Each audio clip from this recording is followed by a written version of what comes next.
fazer, primeiramente, com o tema, o que eu normalmente faço quando eu converso sobre as percepções, especialmente dos cristãos, sobre a psicologia, que é a minha outra área de formação. Normalmente, quando eu começo a interagir e ouvir o que as pessoas pensam, os questionamentos, eu paro um pouco e, como que para assentar a uma premissa importante, eu normalmente pergunto assim: peraí, de que psicologia você está falando? Ou, como eu falaria agora, por que, ao invés de falar de calvinismo no singular, como se houvesse somente um, não falamos de psicologias, ou no caso aqui, de calvinismos, inclusive aqueles de tradição não presbiteriana, mesmo sabendo nós que estamos na instituição presbiteriana, somos ministros presbiterianos ou em formação para tal. Então, a princípio, eu quero refletir com você sobre essa ideia, ou talvez eu devesse dizer tendência, que cada um de nós tem, de que quando qualquer um de nós fala de determinada coisa que nos é preciosa, como, por exemplo, o calvinismo que nós defendemos, que nós cremos, parece que nós estamos falando com aquele apego de uma verdade absoluta como sendo ela a única versão possível e legítima, até porque é de quem fala e quem se apropria dela que se torna a ideia de ser somente ela a verdade. Então, esse fenômeno de raiz teológica, mas de muitos nuances, ou muitas nuances, que parecem mais como um diamante de muitas facetas, que reflete luz de variadas maneiras, a depender da luz que nele se projeta e dos ângulos a partir dos quais se vê, que eu gostaria de falar que não existe um calvinismo, mas existem alguns calvinismos.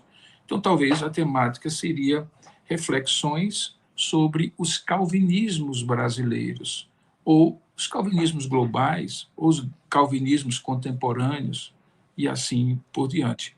Porque não existe esse um só calvinismo. Porque calvinismo também não é apenas um sistema de teologia, e tampouco é o mesmo calvinismo de Calvino, aquilo que eventualmente se fala ser calvinismo, se é que nós podemos chamar de calvinismo de Calvino. Porque é exatamente essa ideia de que, ao apropriar-se de um termo, calvinismo, e torná-lo infalível, como se fosse o próprio Evangelho, mantido fiel aos manuscritos originais inspirados, que ele sim continua sendo o mesmo, pouco importando a latitude e a longitude de suas variadas versões, é justamente desta mistura daquilo que não pode ser misturado, dessa semelhança ou até dessa igualdade do calvinismo ao evangelho, que talvez faça com que se imagine que exista um calvinismo, e esse calvinismo, invariavelmente, é aquele de quem está falando dele, porque se apega a ele como se fosse infalível e não houvesse nenhuma outra possibilidade de questionamentos àquilo que a pessoa mesma entende ser o calvinismo. Claro que não tenho dúvida, e não quero que você tenha, inclusive para afastar qualquer suspeita ou acusação, porque o print é eterno, de que eu não sou teologicamente conservador, o que sou até demais para quem gostaria de me ver um pouco menos conservador, se é que também haja consenso entre o que é não ser conservador, ser liberal, alguma coisa por diante. Então, eu faço logo de cara a minha pública profissão de fé de que sustento os padrões de Westminster, do calvinismo, como expressão da sã doutrina das Sagradas Escrituras, inspirados por Deus, embora não como expressão infalível, e talvez isso aqui é meu ponto inicial, porque até Rod e os presbiterianos da old school, da velha escola, entendiam que há liberdade, algum nível de liberdade, de que certas expressões e palavras possam ser completas ou parcialmente contestadas ou interpretadas de modos diferentes por teólogos igualmente ortodoxos, seja sobre os padrões de fé, seja pelo próprio calvinismo. Todavia, meu ponto é simples. De um ponto de vista conservador, que é o meu ponto de vista, teologicamente falando, só o evangelho é único e singular, monolítico e inquestionável. Tudo que se faça a partir dele, com os olhos dele e com as devidas reflexões e aplicações, chama-se de teologia. E o calvinismo, embora não seja apenas isso, teologia, é um sistema, sim, de sistematização da teologia, o mais próximo que a igreja cristã pôde produzir daquilo que nós chamaríamos de evangelho. Essa é a razão porque, inclusive, Kuyper, nas suas famosas Stone Lectures, onde ele explica o calvinismo como um sistema abrangente que começa a partir de uma teologia, mas não se esgota nela, é exatamente esse o ponto de Kuyper, que, de fato, para nós que cremos, fica tão evidente que o calvinismo é ancorado e lastreado no evangelho, que nós, sem dúvida alguma, o consideramos como, no seu cerne, evangélico, no sentido próprio da palavra, ou seja, baseado no evangelho único, monolítico, único, singular, inquestionável, de modo que, sem dúvida alguma, tudo que se faça a partir dele, com os olhos dele, ou seja, do evangelho, e com as devidas reflexões e aplicações, embora não seja o evangelho, seja teologia, a partir de uma boa hermenêutica, de uma boa exegese, e assim por diante, sem dúvida alguma, de todas essas teologias, no plural, o calvinismo é um sistema de sistematização da teologia que mais se aproxima do evangelho, não tenho dúvida nenhuma disso. Então, poderíamos falar de teologia calvinista, mas também de teologias calvinistas. Do ponto de vista do seu núcleo duro, ancorado no Evangelho, existe um calvinismo, existe uma teologia, ordinariamente chamada, ancorada no Evangelho, que faz a sua reflexão a partir do Evangelho, a partir das Sagradas Escrituras e com todas as regras e cuidados de uma boa hermenêutica, exegese, de uma boa teologia bíblica. Mas poderíamos falar também de calvinismos ou de teologias calvinistas, no plural. Poderíamos chamar e verificar na história que houve e ainda há uma teologia calvinista anglicana, uma teologia calvinista congregacional, uma teologia calvinista batista. Poderíamos dizer que existe uma teologia calvinista europeia, uma teologia calvinista norte-americana, até mesmo latino-americana, africana, nordestina. Em que sentido? No sentido que, no seu núcleo duro, que poderíamos, inclusive, de maneira sintética, dizer que são as doutrinas da graça, que apontam para a soberania da graça divina, monergista, integral, que conquista o coração do homem, regenerando antes mesmo de lhe conceder a fé, porque foi eleito antes da fundação do mundo, adotando como parte do corpo de Cristo a igreja invisível, antes mesmo dele professar a sua fé publicamente e tornar-se membro pelo batismo, por aspersão ou imersão. Eu sou aspersionista há 35 anos pelos meus votos de ordenação, e por aí vai. Poderíamos então dizer que há nuances de calvinismos em várias tradições cristãs, de várias perspectivas, inclusive regionais, com várias aplicações circunstanciais ou circunstanciadas pelos seus contextos, que, não ferindo o núcleo duro do calvinismo, essas doutrinas da graça, essa visão abrangente de se viver corandel e solidel glória, nós poderíamos dizer, então, que esses calvinismos são expressões do calvinismo. As reflexões que eu gostaria de fazer, portanto, é sobre o calvinismo no singular e os calvinismos brasileiros no plural. Veja, é preciso dizer que as percepções teológicas periféricas, esses calvinismos, ou que precisem ser aplicadas contextualmente, sem perder a fidelidade a um núcleo do calvinismo, é preciso dizer, então, que há muitos calvinistas com os quais não se concorda em termos do calvinismo presbiteriano, da Igreja Presbiteriana do Brasil, com seus símbolos de fé, de maneira integral. Nós temos dificuldades com calvinistas, que são calvinistas assim como nós somos, mas que, eventualmente, não entendem a forma de governo, o pedobatismo e outros aspectos, como nós presbiterianos entendemos.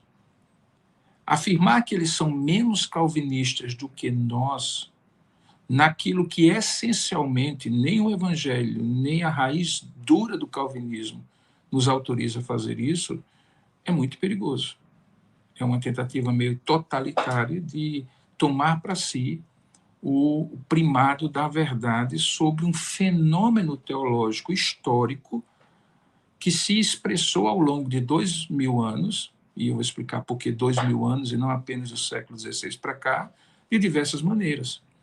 Eu já tive experiência de morar em 3 continentes diferentes e conhecendo lugares em vários continentes, morando e convivendo com expressões calvinistas de tradições diferentes da minha presbiteriana do Brasil, que encontrei nelas pontos centrais que eram absolutamente iguais àquilo que eu fui formado como ministro presbiteriano.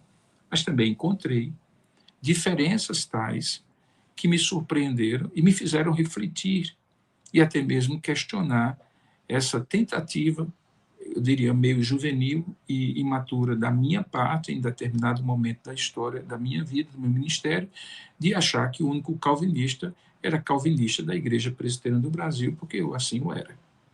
Então é preciso que a gente entenda que essas percepções teológicas periféricas, que precisam ser aplicadas contextualmente às demandas e que não tem nada a ver com a perda da ortodoxia, e eu vou explicar um pouquinho mais à frente por quê, sem que se perca a fidelidade ao núcleo do calvinismo, então certamente é preciso dizer que há muitos calvinismos, inclusive para a angústia e desespero de alguns, para além das fronteiras da nossa denominação IPB, e eu diria até do presbiterianismo como sistema de governo.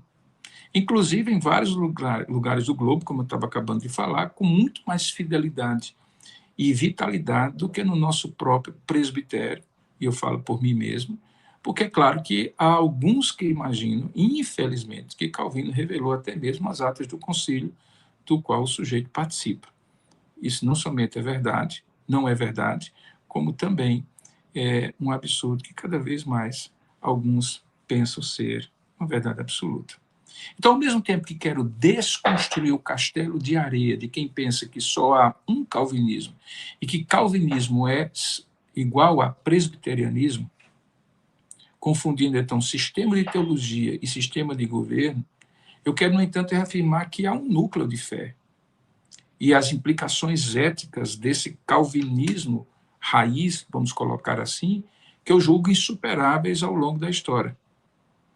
Porque entendo que, brincando com as palavras, sem querer soar insolente, havia um Calvino em Paulo, havia um Calvino em Agostinho e até em Lutero, que é o limite da minha heterodoxia, que uma live aberta me permita dizer aqui diante de todos, para ninguém depois sair dizendo que eu afirmei que alguns teólogos até menos ortodoxos eram calvinistas semelhantes ao que nós somos.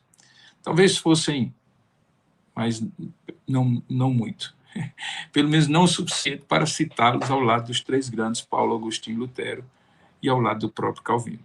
Então, retomando, qual é o núcleo de fé que eu chamaria de calvinismo raiz ou raiz do calvinismo? Eu gosto muito, entre outros autores, de uma perspectiva teológica histórica que Mark Noll estabeleceu no seu conhecido livro, As Confissões de Fé Reformadas na História. Ele entende que a proliferação de confissões, aqui eu estou querendo fazer uma reflexão, tentando ligar as expressões do calvinismo enquanto núcleo comum com as várias confissões de fé protestantes reformadas que nós temos, e, ao mesmo tempo, mostrar como elas também dão base para os vários calvinismos.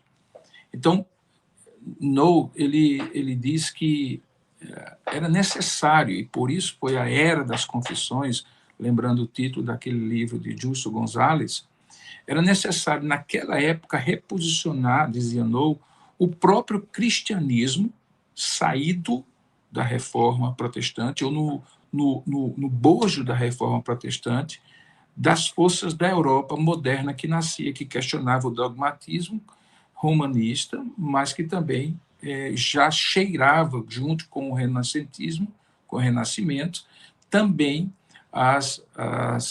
digamos, as sementes do racionalismo e do iluminismo. Então, as confissões de fé sobre as quais o calvinismo repousa a sua concepção, além das próprias obras de Calvino e autores antes das confissões, servem inicialmente, como o Novo fala, para reposicionar o próprio cristianismo dentro daquelas forças da Europa moderna que nascia. Ou seja, a confissão de fé eram respostas, isso aqui que é importante, respostas teológicas para desafios de suas respectivas épocas. Respostas essas que se tornaram universais e quase atemporais, mas pelo menos permanentes elas eram, devido justamente à profundidade do que foi elaborado, mas também por se aterem ao núcleo fundamental que precisava ser posto, permitindo que a aplicação das confissões de fé ficasse a cargo de teólogos, comentaristas, expositores, mestres, pastores, que nós poderíamos chamar de operadores da teologia, assim como há operadores do direito. Então, por duas razões, pela profundidade da reflexão e pela maneira concisa, nuclear que as confissões de fé se propuseram a falar sobre a fé, uma vez dada aos santos, para fazer face aos desafios daquela época e que se cristalizaram nas reformas, nas confissões de fé protestantes, é por causa disso que essas confissões de fé se tornaram atemporais, permanentes, como expressões daquilo que a gente chamaria de fé reformada, ou do próprio calvinismo. Ele, inclusive, lembra, o No, que entre as funções dessas confissões, além de serem declarações autorizadas da fé, e observe a diferença que ele faz, elas eram e são observações declaradas ou declarações autorizadas da fé, mas não autoritativas, um termo que nós sabemos deve se restringir somente às escrituras sagradas. Elas também juntaram, como tesouros, dizia No, as ideias que os reformadores resgataram da doutrina dos apóstolos. Aí está o evangelho cristalino, né, o querigma apostólico. Ele lembra também que as confissões serviram e deviam servir, ainda mais hoje, para a instrução regular dos fiéis mais humildes. E eu digo que não serve tanto hoje como se viu no passado, porque as traduções, ou pelo menos o fraseado dos artigos das confissões de fé, não ajudam muito. Talvez a gente precisasse de versões atualizadas, sem perder o conteúdo, que permitisse, pelo menos, que a ordem natural das coisas, sujeito, verbo e o restante da frase, ficasse na ordem comum e não, muitas vezes, como dá a impressão na linguagem do mestre Oda. Mas, então, essa versão mais atualizada facilitaria e, talvez por isso, existe um abismo crescente entre o clero, que conhece as confissões e conhece o que é o calvinismo, e o povo, o que nós chamaríamos de leigos protestantes, mesmo que esse termo seja absolutamente distante do que nós cremos como povo de Deus, o laos de Deus, todo o povo do Senhor, sem hierarquização. Então, quando a gente pensa como a confissão de fé poderia estar sendo hoje, como as confissões de fé, como os catecismos poderiam hoje estar sendo usados, é porque, por um lado, essas tradições ou fraseados não ajudam. Por outro lado, é uma baixa escolaridade teológica nas nossas igrejas. Eu defendo, e o reverendo Sandro já me ouvi falar sobre isso, o reverendo Sérgio, que os nossos seminários deveriam cada vez mais se abrir para a formação das pessoas da igreja, não apenas dos pastores, porque além de permitir a viabilidade econômica dos seminários, também ajudaria que esse fosso fosse reduzido e nós tivéssemos excelentes teólogos não ordenados nas nossas igrejas. Então, a confissão de fé não cumpre hoje esse caráter de difusor do que seria esse calvinismo raiz, permitindo várias versões que não são as versões dos verdadeiros calvinismos legítimos, porque existe esse abismo. Gente que senta no banco, curte um louvor, segue os pregadores ícones nas redes sociais, mas mal sabem a ordem dos livros da Bíblia, nunca leram inteira, porque desistem logo no início do ano, quando se deparam com a genealogia do Pentateuco e assim por diante. No também advoga que, além da confissão de fé, do ponto de vista de agentes de difusão da fé reformada e do calvinismo como núcleo, também aponta que, ao fazer isso, essas confissões de fé, essas declarações de fé, tem um caráter apologético. Mas, além de tudo isso, que eu apenas citei para, talvez você que ainda não leu o texto de novo, entender, ele diz que, curiosamente, a confissão de fé tem a sua principal função em ser um potencial unificador da fé dos santos e a base para uma ética correspondente a isso. Então, confissão de fé deveria unir. E uniria por quê? Porque aqueles que creem no mesmo sistema expositivo de doutrina e de prática chamado calvinismo, para além das implicações dele na área da educação, arte, humanidades e uma série de outras coisas, como sistema global ou uma ideologia, uma cosmovisão, aqueles que assim crerem se sentiriam unidos. Mas o curioso é que acontece exatamente o contrário. Por essas razões, mas também por não entenderem esse fator ou esse caráter unificador das confissões de fé para com o calvinismo e com aqueles que assim se declaram ser calvinistas. Então, curiosamente, o que deveria ser fator unificador, quando é levado à categoria, esse é um dos erros, de quase inspirado, conforme a interpretação de determinado teólogo ou de determinado grupo de teólogos, que não permitem o livre exame, nem mesmo das confissões, quanto mais das escrituras, o que é tudo menos protestantismo, esse fator unificador dá cria a uma ninhada de calvinismos contemporâneos, se me permite a analogia desse tipo. Então, interessante é que, ao mesmo tempo que deveria ser um fator unificador, por esses motivos que eu falei, a compreensão do calvinismo a partir das confissões de fé e da preparação do povo para tirar esse abismo entre o leigo e o chamado leigo e o clero, o chamado clero, os teólogos profissionais ou aqueles que assim foram vocacionados e ordenados para tal, ao invés desse fator unificador, isso acaba dando cria a uma ninhada de calvinismos mediante o gosto particular e infiéis ao núcleo de fé do que nós chamaríamos de calvinismo.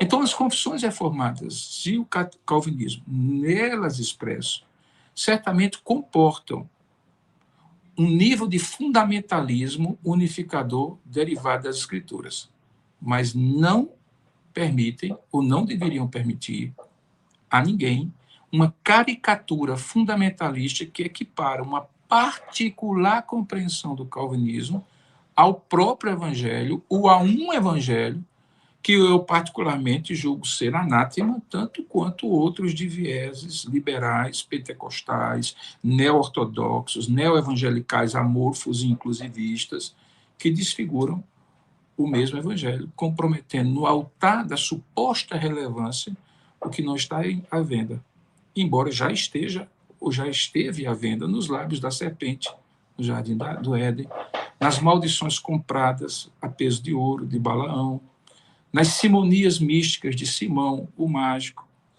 nos legalismos dos fariseus e dos judaizantes, para ficar só em exemplos da Escritura e não me aventurar em aumentar a lista história da igreja fora até os dias atuais.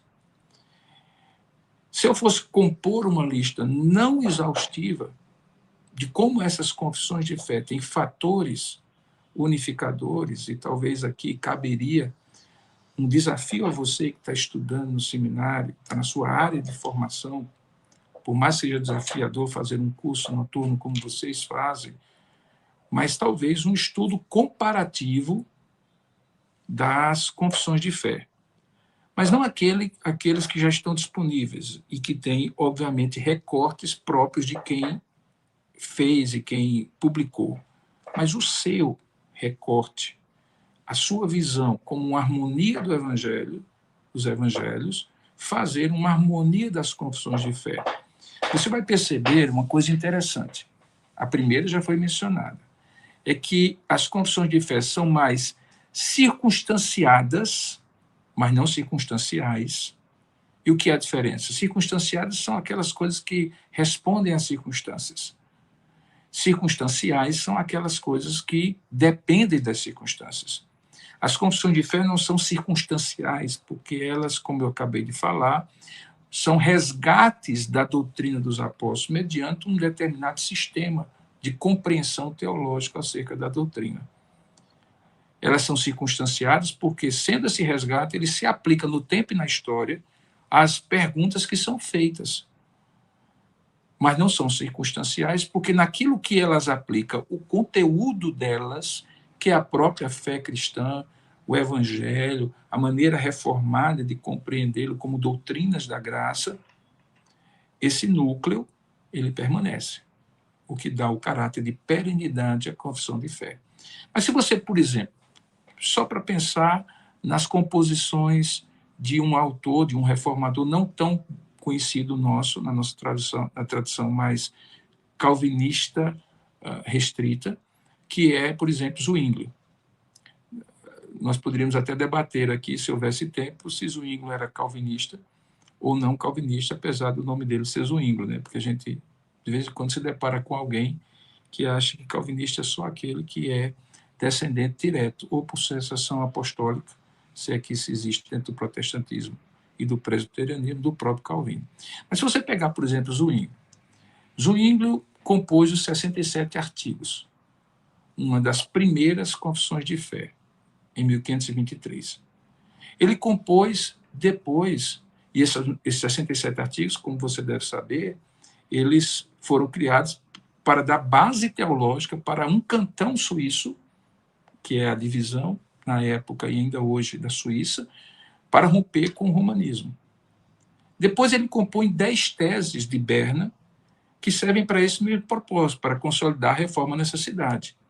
Depois ele compõe 2 confissões de fé, que são dirigidas, assim como as institutas de Calvino, a um indivíduo e que acabam sendo, de maneira extemporânea e muito abrangente, servindo como para toda a cristandade, particularmente a cristandade reformada, que foi a confissão de fé que ele escreve para Carlos V, que informa o imperador sobre as convicções protestantes dele, em 1530, e a exposição de fé, e ele faz uma diferença de confissão para exposição diante de Francisco I, rei da França, para convencê-lo a adotar uma atitude mais igual ou mais justa também para os protestantes em relação aos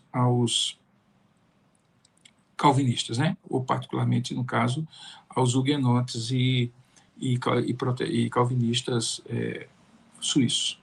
Pois bem, se você pegar essas confissões de fé zwinglianas, mais calvinistas, no sentido mais amplo do termo, e compará-las, né, à Confissão de Augsburgo, que Philippe Melanchthon, outro calvinista, será que ele era calvinista mesmo?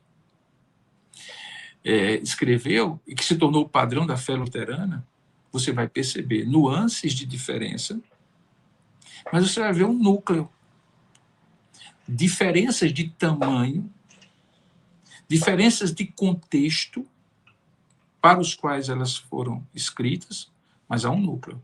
Eu chamo isso de calvinismo, da fé reformada de natureza calvinista, em contraposição à fé protestante de outros tipos. Quando você compara isso com outras obras, como as próprias obras que foram criadas para serem depois adotadas como símbolos de fé das igrejas reformadas da Inglaterra e da Escócia, e que até hoje são para nós as nossas confissões de fé, você vai ver esse mesmo fenômeno. Há um núcleo que nós chamaríamos de calvinismo. E há aspectos que são circunstanciais, que são leituras sobre o calvinismo e que eu chamaria de calvinismos. Martineau afirma ainda, de maneira muito precisa, que essas confissões de fé então, têm servido aos protestantes, esse é um sentido muito interessante, como pontes entre a revelação bíblica e culturas específicas. Existem certos calvinistas que têm verdadeira urticária teológica quando pensam na ideia de aplicar e contextualizar culturalmente o seu calvinismo. E, novamente, vale a pena fazer a distinção de ser uma contextualização circunstanciada e uma contextualização circunstancial. Toda necessidade que nós temos de fazer Deus conhecido, ela é circunstanciada. A missão é circunstanciada, ela não é circunstancial. Assim também é a nossa exposição de fé e de doutrina, particularmente aquilo que chamamos de fé reformada e calvinismo. Ele, inclusive, diz que somente a diversidade e os interesses políticos dos protestantes, portanto, a coisa mais antiga do que se vê hoje, nos dias de hoje, é que não permitiram haver uma só confissão de fé que unificasse toda a compreensão da cristandade calvinista. Eu, particularmente, dou graças a Deus porque não houve isso, porque senão realmente teríamos agora um novo livro do cânon na cabeça de alguns, ou até um novíssimo testamento, junto ao Antigo e ao Novo Testamento. Na verdade, eu, ao mesmo tempo que já lamentei muito a pulverização do cristianismo em geral, e há motivos reais para se lamentar ainda hoje, mas quem gosta de cristandade unida debaixo de dogmas sustentados pelo magistério ex-cátedra é a Igreja Romana, os protestantes não. Os protestantes são chamados assim, e os calvinistas em particular, porque sempre haverá alguém que dirá: epa, não é bem assim.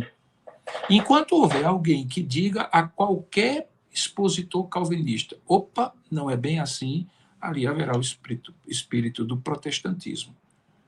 Pode até ser que, no discorrer da discussão, haja uma convergência, mas a capacidade de protestar e de discordar é própria do calvinista e de todos os calvinistas, que são verdadeiramente calvinistas. Então, volto ao veio principal da minha fala, que eu já confesso que calibrei mal para caber nesses 60 minutos que eu tenho direito. O primeiro ponto é esse: há mais do que um calvinismo, mas há uma raiz do calvinismo a ser declarada, confessada e ensinada. Versões são versões, seja das edições da Bíblia nas várias línguas, seja nos calvinismos em vários galhos, onde se penduram aves. Eu não usaria a versão original ditado, porque hoje dá uma confusão danada. Portanto, há que se diferenciar os diversos calvinismos, como, por exemplo, os dos séculos XVI e XVII, em relação aos dos séculos XIX e XX e XXI. E assim como nós fazemos a transposição cultural e eventualmente circunstanciada de textos bíblicos que estão distantes de nós, no tempo e no espaço, em outras culturas, especialmente no Antigo Testamento, para extrair deles um núcleo que nós chamaríamos de princípio da doutrina e aplicá-la a qualquer tempo, visto que o princípio teológico é universal e atemporal, o contexto em que ele é aplicado e a forma como ele foi compreendida, obviamente, é circunstanciada. Da mesma maneira como fazemos isso com o texto sagrado, com todo o respeito pelo texto sagrado, senão não estaremos fazendo teologia, nem hermenêutica, nem exegese, também devemos fazer em relação aos símbolos de fé. Ou então estaremos dizendo que os símbolos de fé são superiores até às próprias escrituras e, portanto, não abrigam, não aceitam, como sendo uma insolência, a ideia de serem compreendidas e contextualizadas. Desta mesma maneira, é preciso fazer um exercício desse calvinismo em relação ao calvinismo da Holanda e o calvinismo da Inglaterra. O calvinismo da Europa continental e o calvinismo das Ilhas Britânicas, inclusive os contextos diferentes em que essas confissões de fé foram geradas e que muitas vezes são transpostas sem nenhum tipo de transposição cultural como princípio absoluto para os dias de hoje. Precisa ter cuidado com isso. Não desfigure o calvinismo, mas não caricaturize o calvinismo com roupas do passado, como se, porventura, ele estivesse hoje respondendo as mesmas perguntas, todas as perguntas que foram feitas no passado, como se estivessem também sendo feitas hoje. Ou o contrário, como se algumas que são feitas hoje já tiveram sido feitas no passado, o que não é verdade, tanto uma coisa como a outra. É preciso diferenciar o calvinismo condicionado ou circunstanciado na sua interpretação de determinada classe social, em determinado contexto político e econômico, de outros. Quando o calvinismo holandês, por meio dos afrikaners, na África do Sul, teve que ser aplicado ao calvinismo, ao contexto da África do Sul, essa caricatura calvinista deu origem a uma política segregacionalista terrível, chamada apartheid, você sabe da história. Os que tiveram serenidade e nobreza de coração de se questionarem e fazerem meia-culpa, fizeram isso porque foram para o núcleo do calvinismo. Aqueles que mantiveram-se a ferro e fogo, como se aquilo fosse calvinismo, quando, na verdade, era apenas um princípio geopolítico de dominação colonialista, em sua grande maioria, então eles fizeram caricaturas de calvinismo. Por quê? Porque não entenderam que o contexto circunstancia a teologia, embora a teologia não seja limitada naquilo que o núcleo de doutrina que ela pretende expor às circunstâncias, porque assim não haveria verdade absoluta, nem tampouco uma teologia ortodoxa que mantivesse o querigma apostólico. Da mesma maneira, o calvinismo pré-iluminista é distinto do calvinismo pós-iluminista. As doutrinas são basicamente as mesmas, mas a maneira como ele se põe é diferente. Então, atrelado a todas essas particularidades, é necessário compreender o quanto os calvinismos podem ser mais ou menos o que eu chamaria, o que outros estão chamando de calvinistas ou calvinianos, ou seja, até que ponto os calvinismos que hoje estão no mercado são tributários e herdeiros diretos das obras do reformador francês João Calvino. Eu suspeito que há muitos calvinismos que não são calvinistas. Particularmente, o calvinismo mais comum, e aqui eu estou falando de mainstream, da corrente principal, no Brasil, especialmente naquilo que eu chamo de centrão presbiteriano, sem nenhuma infeliz semelhança com o segmento político do mesmo nome, ele é, primeiramente, claramente missionário. Foi assim que ele surgiu no Brasil. Vindo de um sul dos Estados Unidos, influenciado por questões teológicas do tipo old school, new school e assim por diante.